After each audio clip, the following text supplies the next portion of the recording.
నమస్కారం, welcome to I dream. నేను మీ ఝాన్సీ. ఈరోజు మనతో ఒక స్పెషల్ గెస్ట్ ఉన్నారు. 30 ఇయర్స్గా మ్యాథ్స్ ఫ్యాకల్టీగా ఉంటున్నారు. అలాగే క్యాట్ని కూడా టీచ్ చేశారు. కొన్ని వేల మంది స్టూడెంట్స్ని ఆయన స్వయంగా వాళ్ళ భవిష్యత్తుని తీర్చిదిద్దారని చెప్పాలి. అయితే ఇప్పుడున్న సొసైటీలో పేరెంట్స్ పాత్ర ఏంటి? ఒక స్టూడెంట్ లైఫ్లో కానీ వాళ్ళ పిల్లల లైఫ్లో ఎలా పెంచితే వాళ్ళకు ఒక మెచ్యూరిటీ వచ్చి నాకేం కావాలని తెలుసుకోగలుగుతారు, కెరీర్ని ఎలా చూస్ చేసుకోగలుగుతారు, ఆ పేరెంటింగ్ ఎలా ఉండాలి, ఈ విషయాలన్నీ తెలుసుకుందాం. ప్రస్తుతం మనతో ఉన్నారు జోషుల చంద్రశేఖర్ గారు. నమస్తే అండి. నమస్తే అమ్మా. సార్, అయితే అప్పటి జనరేషన్కి ఇప్పటి జనరేషన్కి చాలా మార్పులు అయితే వచ్చేసాయి. ఇప్పుడు పేరెంట్స్ చెప్పిన వినే పరిస్థితుల్లో పిల్లలు లేరు, అలా అని అంత మెచ్యూర్డ్గా కూడా లేరు. అవునమ్మా. అంటే ఇప్పుడు సొసైటీని చూసి కానీ లేకపోతే ఫ్రెండ్స్ని చూసి కానీ ఇన్ఫ్లుయెన్స్ అయ్యి కాకుండా ఒక మెచ్యూరిటీతో నాకు ఏం కావాలి అని పిల్లలకి ఎలా పేరెంటింగ్ చేస్తే తెలుస్తుంది వాళ్ళకి? అనగా ఇప్పుడు ఇదివరకు జనరేషన్ మీరు చెప్పిన మాట అంటే నేనే లైవ్ ఎగ్జాంపుల్. మా ఫ్యామిలీలో 7 జనరేషన్స్ అటు 7 జనరేషన్స్ ఇటు ఎవ్వరూ మ్యాథమెటిక్స్ తీసుకునే వాళ్ళు ఎవరు లేరు. నేను ఒక్కడే. అంటే అందరూ నన్ను మ్యాథ్స్ తీసుకుంటే అందరూ డిస్కరేజ్ చేశారు. ఎందుకని సార్? ఎందుకంటే మా ఇంటి ఎదురుకుండా ప్రొఫెసర్ ఉండేవాడు పాపం. ఆయనకి ఎందుకో మైండ్ పోయింది. అంటే మ్యాథ్స్ చేసినందువల్ల పోయింది అని వీళ్ళు నమ్మకం చూపించి, నువ్వు మ్యాథ్స్ తీసుకుంటే నువ్వు కూడా అట్లాగే అయిపోతావు అని చెప్పి. ఆయన మ్యాథ్స్ ఫ్యాకల్టీయా? ఆయన మ్యాథ్స్ పిహెచ్డి చేసి మ్యాథ్స్ ఫ్యాకల్టీగా పనిచేశాడు కొన్ని రోజులు. అంటుంటారు కదా, ఎక్కువ చదువుకుంటే ఇట్లా అయిపోతామని. తర్వాత మా ఇంటి ఎదురుకుండా కొంతమంది ఎంఎస్సీ ఫిజిక్స్ చేసేవాళ్ళు, ఎంఎస్సీ కెమిస్ట్రీ చదివిన వాళ్ళు, కొంతమంది బాగా అకాడమిక్గా ఉండేవాళ్ళు. వాళ్ళు ప్రతిరోజు బస్ స్టాండ్ వెళ్ళటం, మళ్ళీ ఏదో మర్చిపోయి వెనక్కి రావటం, మతిమరుపుకు ఉండేవాళ్ళు. సో మా ఇంట్లో ఏంటంటే వాళ్ళని చూపించి నువ్వు మ్యాథ్స్ తీసుకుంటే నువ్వు అట్లాగే అయిపోతావు అని చెప్పి భయపెట్టేవాళ్ళు. ఎందుకో నాకు ప్యాషన్ మ్యాథ్స్ మీద ఉండింది, నేను తీసుకున్నాను, ముందుకు వెళ్ళాను. అలాంటి పరిస్థితి ఏం రాలేదు నాకు. అంటే ఏంటి, ఆ ఫీల్డ్ తీసుకోవద్దని ఏం చెప్పలేదు, రిపర్కషన్స్ చూపించారు వాళ్ళకి తెలిసిన అనుభవంతో. కానీ ఈ ఫీల్డ్లోకి వెళ్ళొద్దు అని మటుకు చెప్పలేదు. సో అదే ఫీల్డ్లో ముందుకెళ్ళాం, అదే ఫీల్డ్లో ఎంఎస్సీ చేసాం, అదే ఫీల్డ్లో వర్క్ కూడా చేస్తున్నాను ఈ రోజున. అంటే నాకు నచ్చిన ఫీల్డ్లో నేను వెళ్ళాను ఒక రకంగా చెప్పాలంటే. సార్, అప్పుడు మీ పేరెంట్స్ అబ్జెక్షన్ చెప్పలేదు? ఎటువంటి అబ్జెక్షన్ లేదమ్మా. నేనే వెళ్ళాను, కాలేజీలో నేనే అడ్మిషన్ తెచ్చుకున్నాను, వాళ్ళు డబ్బులు ఇచ్చారు, తీసుకెళ్ళి కట్టాను, అంతకంటే లేదు. మా బ్రదర్ ఇంకో అతను నేను కామర్స్ తప్పితే ఇంకోటి చేయను అన్నాడు, వాడు కామర్సే తీసుకున్నాడు. ఈ రకంగా ఎవరి చాయిస్ వాళ్ళకి వదిలేసేసారు మా టైంలో.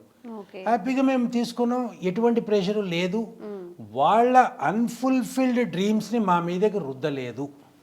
ఇది మెయిన్ చాలా పెద్ద విషయం. ఇది చాలా పెద్ద స్టేట్మెంట్ అమ్మా ఇది. అంటే నేను చేయలేదు కాబట్టి మా పిల్లోడు చేయాలి అనే ఒక పాయింట్ తోటి చాలా మంది ముందుకెళ్తుంటారు. అంటే ఇందులో నేను కూడా పేరెంట్నే, నేను కూడా గ్రాండ్ పేరెంట్నే. తప్పు ఎక్కడ చెప్తానంటే, నీ ప్యాషన్ వాడికి ఉండాలని ఏం లేదు, వాడు ఇంకో రకమైన ప్యాషన్లో వెళ్తాడు. అల్టిమేట్గా వాడు బాగుండటం అనేది మీరు కోరుకోవాలి. అంతేగాని నేను బీటెక్ చేయలేకపోయాను కాబట్టి వాడు బీటెక్ చేయాలి, అయితే నేను డాక్టర్ చేయలేకపోయాను కాబట్టి వాడు డాక్టర్ కావాలి, అయితే మా పక్కింటోడు డాక్టర్ కాబట్టి వీడి డాక్టర్ కావాలి, మా వెనకాల ఇంటోడు యుఎస్ వెళ్ళాడు కాబట్టి వీడు యుఎస్ వెళ్ళాడు అని ఈ ఫీలింగ్స్ పక్కన పెట్టేసుకుని వాడికి నచ్చింది ఏదో ఐడెంటిఫై చేయడానికి కొద్దిగా హెల్ప్ చేసి, అవసరమైతే ఎవరన్నా మెంటార్ దగ్గరికి వెళ్ళటం, ఎవరన్నా చైల్డ్ కన్సల్టెంట్ దగ్గరికి వెళ్ళటం, అయితే స్టూడెంట్ కన్సల్టెంట్ దగ్గరికి వెళ్ళటం, వాడికి నచ్చిన ఫీల్డ్ ఐడెంటిఫై చేసి దాంట్లో ముందుకు వెళ్ళమని చెప్పి గైడ్ చేస్తే is the best parent I can tell you. ఇంకోటి ఏంటంటే, పేరెంట్ అనే వాడికి ఏంటంటే వాళ్ళు చాలా బిజీగా ఉంటున్నారు. ఇవాళ రేపు వాళ్ళకున్న ప్రెషర్స్ వాళ్ళకున్నాయి. డైలీ ఒక 10 నిమిషాలు, ఒక హాఫ్ అన్ అవరో, ఒక 1 అవరో పిల్లోడితో కనుక మాట్లాడుతూ ఉంటే వాడి లైఫ్లో ఏమేమి జరుగుతున్నాయో మనకు అన్నీ తెలుస్తాయి. సడన్గా సర్ప్రైజెస్ రావు. జనరల్గా మనం వింటూ ఉంటాం, the last one to know is the parent అని చెప్పని. అవును. ఎందుకు జరుగుతుంది అంటే ఆ పేరెంట్ వాడితో కమ్యూనికేషన్ మెయింటైన్ చేయలేకపోవటం వల్ల వచ్చిన ప్రాబ్లం. ప్రతిరోజు నేనైతే ప్రతిరోజు స్పెండ్ చేసాడు, ఎస్పెషల్లీ ఆ ఇంటర్మీడియట్ చదువుకునే ఏజ్, డిగ్రీ చదువుకునే ఏజ్లో ఎక్కువసేపు అక్కర్లేదు, 10 నిమిషాలే. అరే ఇవాళ ఏం చేసావు, వాట్ ఈస్ ద ప్రోగ్రామ్, ఇవాళ ఏం చదువుతున్నావు, ఏంటి నీకు ఏమైనా కావాలా, ఏంటి ప్రాబ్లం, ఏదైనా ఇబ్బంది ఉందా చెప్పు, అంతే. ఒక 10 నిమిషాలు. వాడు చాలా బిజీగా ఉన్నట్టు పోజు కొడతారు ఆ టైంలో, న్యాచురల్గా వాడు ఏం బిజీ ఉండడు. కానీ అయినా కూడా వాడితో ఒక 5 మినిట్స్ అన్న అట్లీస్ట్ డిన్నర్ టేబుల్ మీద అయినా మాట్లాడితే వాడు ఏం చేస్తున్నాడో, వాట్ హీఈస్ అప్ టు అనేది పేరెంట్కి ఖచ్చితంగా తెలుస్తుందమ్మా. ఆ సర్ప్రైజెస్ అనేవి ఉండవు. వాడు ఏం ప్లాన్ చేసినా ఒక పేరెంట్ని ఒక ఫ్రెండ్ లాగా ట్రీట్ చేసుకోవచ్చు. ఇప్పుడు బేసిక్ ఏమవుతుందంటేనమ్మా, చిన్నప్పుడంతానేమో పిల్లలు వాళ్ళ స్కూల్లో వెళ్తారు, వాళ్ళంత మెచ్యూరిటీ లెవెల్స్ ఉండవు. జనరల్గా అటాచ్ టు మదర్ ఎక్కువగా ఉంటారు, ఫాదర్కి ఎక్కువ అటాచ్డ్గా ఉండరు. ఫాదర్కి అటాచ్గా ఉండే వయసు ఏంటంటే ఇంటర్మీడియట్ వయసు. ఆ ఇంటర్మీడియట్ వయసులో తీసుకెళ్ళి హాస్టల్లో పడేస్తున్నారు. మా దగ్గర చదువుకోవడానికి ఫెసిలిటీస్ లేవని చెప్పని. దాంతో ఏంటి వాటితో ఇంటరాక్ట్ కావడానికి అవకాశం లేకుండా ఉంది.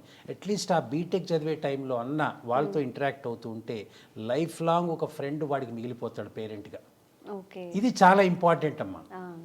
ఆ తర్వాత ఏంటంటే వాడికి సర్ప్రైజెస్ ఏమి ఇవ్వడు, మీకు ఏం చేస్తున్నాడో మీకు తెలుస్తుంది, వాడు గైడ్ చేస్తారు. నాకు ఇది ఈ ఫీల్డ్లోకి వెళ్ళాలి, ఓకే వెళ్ళు, ముందుకెళ్ళు, దాని గురించి రీసెర్చ్ చేసుకో, నీకు కావాల్సిన డబ్బులు నేను ఇవ్వగలుగుతాను, నువ్వు దాంట్లో ముందుకెళ్ళు. ఇది కనుక చేయగలిగితే మటుకు ఖచ్చితంగా ఆ పిల్లవాడు ముందుకు వెళ్తాడు. పేరెంట్ యొక్క ఏదైతే డ్రీమ్స్ ఉంటాయో వేరే రకమైన డ్రీమ్స్ ఫుల్ఫిల్ చేయలేకపోవచ్చు, కానీ వాడి డ్రీమ్స్ వాడు మటుకు ఫుల్ఫిల్ చేసుకోగలుగుతాడు. ఇది ఇంపార్టెంట్ అమ్మా. పేరెంట్ రోల్ అదే మెయిన్. వాడితోటి రోజు ఒక 10 నిమిషాలైనా స్పెండ్ చేయాలి. బాబు ఏం చేస్తున్నావు, ఏం తిన్నావు, ఎక్కడ వెళ్దావు, ఇది కనుక్కుంటే ఆటోమేటిక్గా వాడు ప్రతిరోజు ఒక అలవాటు అయిపోతుంది. అట్లీస్ట్ మనకేం తెలుస్తుందంటే వీటితో నేను టైం స్పెండ్ చేశాను. బీటెక్ అయిపోయిన తర్వాత వాడు ఏ అమెరికానో వెళ్ళిపోయి ఎక్కడో వెళ్ళిపోతే వాడు మళ్ళీ అసలు ఎప్పుడు మళ్ళీ ఆ పిల్లోడు మనకి దొరకడు. అందు గురించి ఆ ఏజ్లోనే వాడిని పట్టుకుని వాడితో కనుక ఇంటరాక్ట్ పెంచుకుంటే లైఫ్ లాంగ్ ఎటువంటి ఇబ్బంది వచ్చినా వాడు హెసిటేట్ చేయకుండా పేరెంట్ని అడుగుతాడు. సరే, అంటే పేరెంటింగ్లో ఇంకొక టైప్ కూడా ఉంది. అసలు మాట్లాడకుండా కమ్యూనికేట్ చేయని వాళ్ళు ఒకళ్ళు అయితే ఎక్కువ ఎమోషన్గా కనెక్ట్ అవుతూ ఓవర్గా చేసేవాళ్ళు. అంటే అన్ని వాడే చేసేద్దామని చెప్పి అంటాడు. ఏదో సినిమాలో చూసినట్టుగా నా ఆట కూడా నువ్వే ఆడేస్తున్నావు అని అంటాడు. అది కూడా తప్పేనమ్మా. అది ఓవర్గా కనెక్ట్ అవ్వడం అనేది కూడా తప్పే. ఎందుకంటే వాడి గైడ్ చేయమంటున్నాం కానీ వాడి ఆట నువ్వు ఆడమనట్లేదు. అప్పుడు వాళ్ళు ఇంట్లో ఏదైనా ఇష్టంగా ఉన్నా కెరియర్ చూస్ ఏం చెప్పడు, ఇంకా వాడు ఏం చెప్పడు.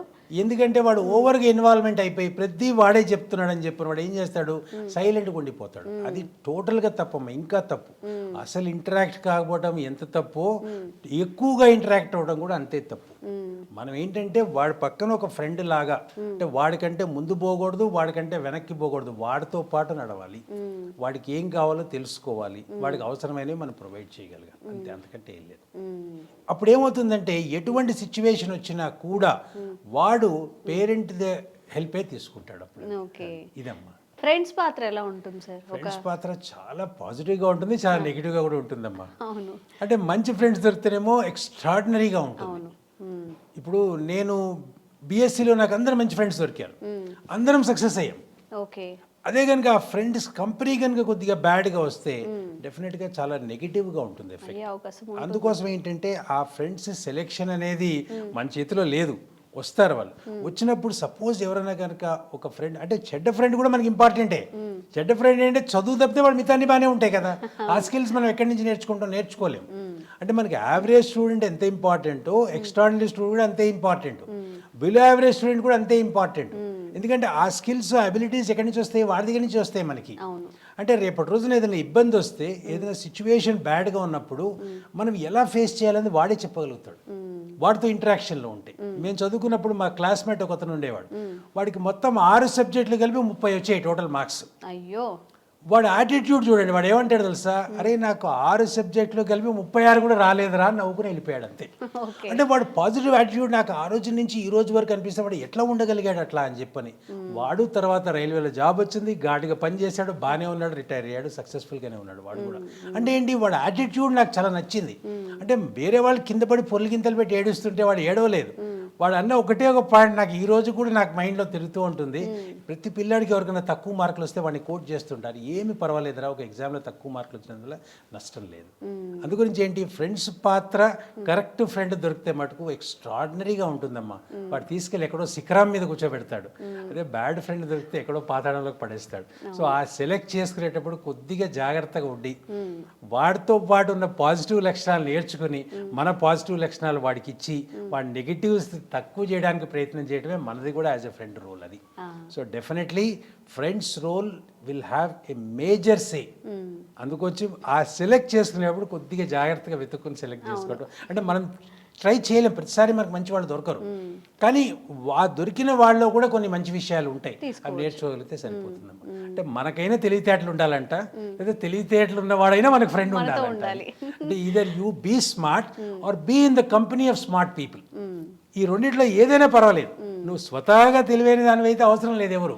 తెలివితేటలు లేనప్పుడు తెలివైన వాళ్ళని పట్టుకుంటే వాటితో పాటు మనం ముందుకు వెళ్ళిపోతాం అమ్మా. ఇది this is what is required. చాలా మంచి విషయాలు చెప్పారండి. Thank you. నమస్తే అమ్మా.